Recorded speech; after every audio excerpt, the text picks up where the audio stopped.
सुप्रभात बच्चों। आज हम रक्त और हमारा शरीर पाठ के अंतर्गत पाठ से आगे प्रश्नों का अध्ययन करेंगे, उनको समझने का प्रयास करेंगे।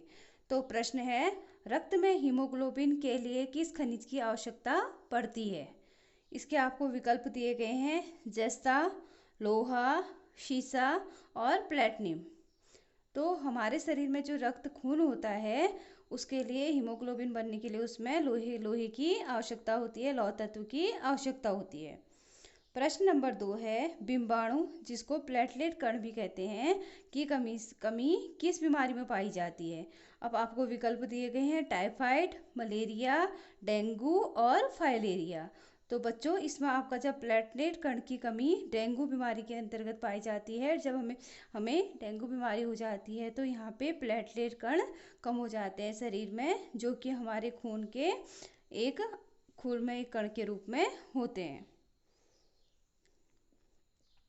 अब अगला प्रश्न देखिए, भाषा की बात के अंतर्गत 4 महीने के होते होते ये नष्ट हो जाते हैं। इन वाक्यों को ध्यान से पढ़िए। इन वाक्यों में होते होते के प्रयोग से यह बताया गया है कि 4 महीने से पूर्व ही नष्ट हो जाते हैं। इस तरह के 5 वाक्य बनाइए जिनमें इन शब्दों का प्रयोग होता है। अब आपको शब्द दिए गए हैं, बनते बनते, पहुँचते पहुँचते, लेते लेते और करते करते। जैसे आपने देखा 4 महीने के होते होते, यहाँ पे आपका शब्द होते होते का वाक्य में प्रयोग किया गया है। ऐसे जो आपको नीचे शब्द दे गए हैं इनका आपको वाक्य में प्रयोग करना है। अब तो सबसे पहले शब्द है बनते बनते। अब जैसे सामान्य बात में हम कहेंगे कि उसके रिश्ते की बात बनते बनते रह गई। यहाँ पे ये वाक्य प्रयोग करना है शब्द के आधार पर। अगला देखिए, पहुँचते पहुँचते, स्टेशन पर पहुँचते पहुँचते ट्रेन निकल गई। अब यहाँ पे पहुँचते पहुँचते शब्द ट्रेन के निकलने के लिए बीच में प्रयोग हुआ है। अब आगे देखिए, आगे आपका शब्द दिया गया है लेते लेते। अब इसका वाक्य प्रयोग होगा, रुपये लेते लेते उसकी आदत बिगड़ गई। ऐसे ही अगला शब्द है बात करते करते। अब इसका वाक्य प्रयोग होगा, बात करते करते मोहन अचानक रुक गया। अब यहाँ पे बात करते करते करते करते शब्द बात के साथ प्रयोग हो गया, एक वाक्य प्रयोग हो गया है। इसी प्रकार आप पहुँचते पहुँचते का देखिए, पहुँचते पहुँचते मेरे घर सुमन भी आ गई थी। तो इसमें आपका पहुँचते पहुँचते शब्द वाक्य के रूप में प्रयोग हुआ है। जैसे कोई आपके घर में आ रहा है तो आपने कहा कि मेरे घर में पहुँचते पहुँचते सुमन भी आ गई। जैसे आप घर में पहुँचे, सुमन भी आपके घर में आ गई। तो यहाँ पे पहुँचते पहुँचते शब्द यहाँ भी प्रयोग हो गया और इससे पहले भी इसका प्रयोग मैंने आपको बताया है। अब अगला प्रश्न देखिए, प्रश्न है, निम्नलिखित शब्दों का प्रयोग करते हुए वाक्य का अर्थ लिखिए। ठीक ठाक, घड़ी घड़ी, कहीं कहीं, घर घर और क्या क्या। अब इनका प्रयोग करते हुए आपको वाक्य बनाना है और उनके अर्थ भी लिखने हैं। जैसे हमने कहा ठीक ठीक। अब ठीक ठीक का अर्थ होता है एकदम ठीक। एकदम कोई ठीक बात कहे, एकदम या कोई सही बात कहे तो उसका अर्थ होगा ठीक ठीक।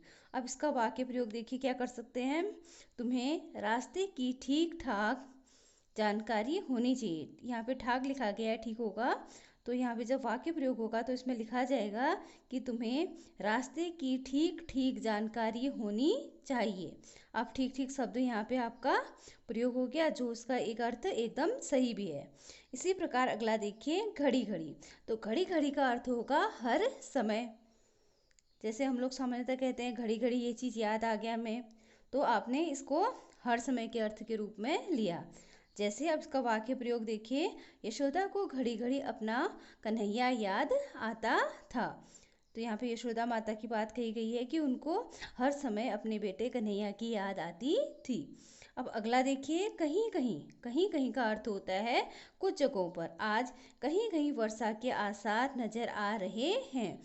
अब कहीं कहीं का आपका कुछ जगह के लिए आपने प्रयोग किया इसका अर्थ, तो वाक्य बना हमारा, आज कहीं कहीं वर्षा के आसार नजर आ रहे हैं। अगला देखिए, घर घर।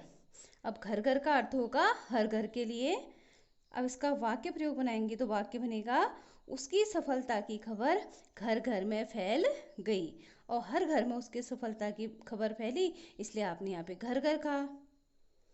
इसी प्रकार अगला वाक्य देखिए, अगला शब्द समूह देखिए, क्या क्या।